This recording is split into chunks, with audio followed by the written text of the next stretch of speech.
ជំរាបសួរនិងសួស្តីទៅកាន់បងប្អូនទាំងអស់គ្នាតើបងប្អូនណាខ្លះដែលអត់តទទួលបាន 2CM ពីក្រុមហ៊ុន Facebook ហើយក្នុងវីដេអូនេះដែរគឺខ្ញុំនឹងប្រាប់បងប្អូនទាំងអស់គ្នាពីរបៀបនៃការស្នើសុំ 2CM ពីក្រុមហ៊ុន Facebook ពីបងប្អូនទាំងអស់គ្នាចាំទស្សនាវីដេអូនេះទាំងអស់គ្នាជំរាបដំបូងបងប្អូនទាំងអស់គ្នាចូលទៅកាន់ Facebook របស់យើងមកសម្រាប់ Facebook account នេះបងប្អូនអាចស្នើបានដូចគ្នាហើយនេះខ្ញុំចង់ស្នើទៅលើ page អញ្ចឹងបើសិនជាបងប្អូនចង់ស្នើលើ page បងប្អូនចុចលើ profile នេះមកយើងចុចពាក្យ profile ហើយបងប្អូននឹងឃើញពាក្យគេដាក់ថាត្រេក3នេះហើយបន្តមកបងប្អូនចុចពាក្យថា page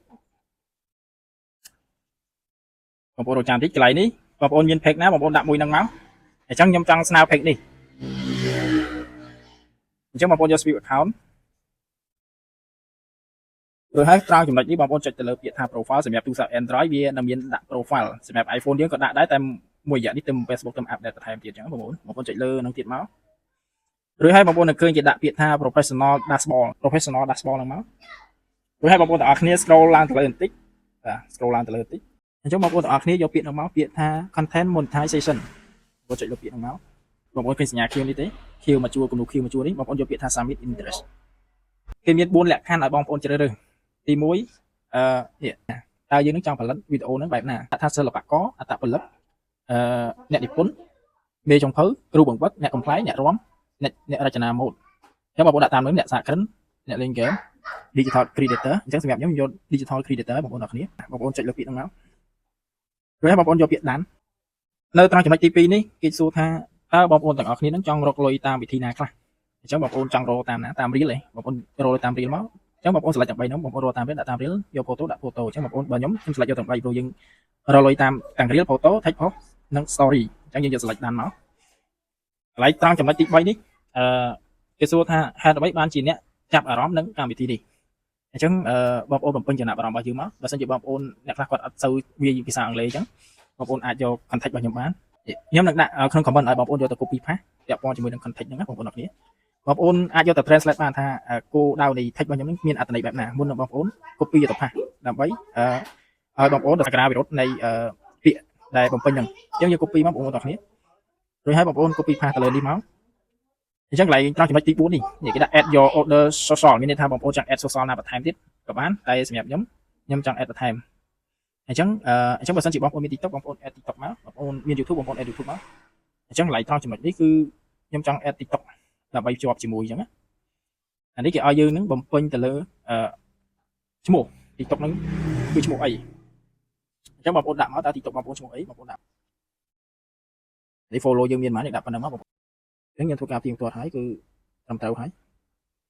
កន្លែងនេះបងប្អូនធ្វើការ submit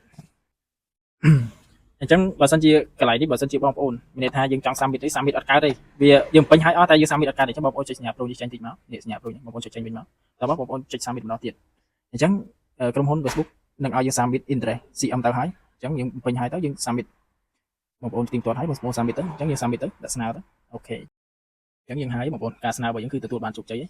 អញ្ចឹងការស្នើហ្នឹងបើសិនជាបងប្អូនស្នើអត់បានអីឬក៏បងប្អូន submit អត់បានអីបងប្អូនចុចសញ្ញា pro ចេញមកវិញតិចមកបន្ទាប់មកបងប្អូនពិនិត្យមើលបងប្អូនអត់មានឃើញពាក្យ submit បងប្អូនចុចសញ្ញា pro ហើយបងប្អូនចូលមកវិញចុចពាក្យ submit ម្ដងទៀតរួចហើយបងប្អូននឹងឃើញពាក្យគេដាក់ submit ហើយអញ្ចឹងបងប្អូនចាំមើល Facebook approve ឲ្យហើយបងប្អូនចាំចែកមួយចាក់ស្ដែងការ update ហ្នឹងគឺហើយសម្រាប់ Facebook នេះដែរគឺបងប្អូនកុំផ្ដោតទៅលើចំណូលខ្លាំងពេកព្រោះយើងធ្វើនេះគឺយើងធ្វើដើម្បីផលិតមាតិកាមួយនេះត្រូវការចំណេះដឹងដែរដើម្បីយកទៅផលិតបាទបើសិនជាយើងអត់ដឹងតាក់ទិចនៃការផលិតនេះក៏ពិបាកផលិតមាតិកាមួយគឺពិបាកខ្លាំងមែនទែនពីពិបាកការចូលស្លេងរូបភាពផ្សេងៗគឺមានគោលបាច់រចនាច្រើនបងប្អូនអរគ្នាហើយប្រសិនជាបងប្អូនអរគ្នាផ្ដោតលើចំណូលខ្លាំងពេកគឺអាចនឹងបាក់ទឹកចិត្តពេលដែលយើងការដាក់ស្នើឬក៏អត់ទទួលបានកម្រៃអីក៏តែសោះអានោះបើសិនជាផ្ដោតខ្លាំងពេកបងប្អូនធ្វើលក្ខណៈថា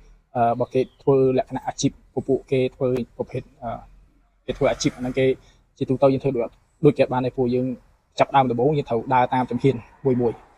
ក្នុងការធ្វើអ្វីមួយត្រូវការដូចដើមឈើមួយដើមនេះបើសិនជាបងប្អូនចង់បានផលផ្លែភ្លាមៗក៏វាអត់បានដែរយើងត្រូវស្រោចទឹកមើលថែវាតាមដំណាក់កាលនីមួយៗអញ្ចឹងបងប្អូនឆ្លៀតពេលចេញពីធ្វើការឬបងប្អូនឆ្លៀតពេលពីការ OC បងប្អូនអាចសាកធ្វើឬក៏អាចផុសវីដេអូមាតិកាផ្សេងៗដើម្បីចែកម្លែកទៅទស្សនិកជនផ្សេងៗ audience ផ្សេងៗឲ្យគេស្គាល់ប្រភពនៃ Facebook នេះគឺជាប្រភពមួយនៃបច្ចុប្បន្នធ្វើការតាមដានច្រើនជាមួយនឹង Facebook ផ្ដោតលើវាទាំងស្រុងគឺយើងលេងធ្វើការអីគឺអត់បានទេបងប្អូនហើយបងប្អូនជួយ follow ក៏ដូចជា like ដើម្បីឲ្យខ្ញុំឬក៏ផលិតមាតិកាបន្តទៀតហើយបងប្អូនចង់បានមាតិកាអីខ្ញុំអាចនឹងផលិតបានបងប្អូន comment មកឬក៏បងប្អូនអាចតំណែងមកបានខ្ញុំនឹង ប្រាប់ពីវិធីសាស្ត្រក្នុងការបង្កើតខ្ញុំអាចប្រាប់បងប្អូនបានទៅតាមចំណេះដឹងរបស់ខ្ញុំហើយបើសិនជាចំណេះដឹងនេះគឺខ្ពស់ពេកខ្ញុំក៏អាច research បានដែរព្រោះមនុស្សម្នាក់យើងមិនអាចចេះគ្រប់សពទេបងប្អូនអរគ្នាធ្វើការ research រៀងៗខ្លួនហើយក៏អរគុណច្រើនបងប្អូនអរគ្នាសម្រាប់តាមដានទស្សនាវីដេអូនេះអរគុណច្រើន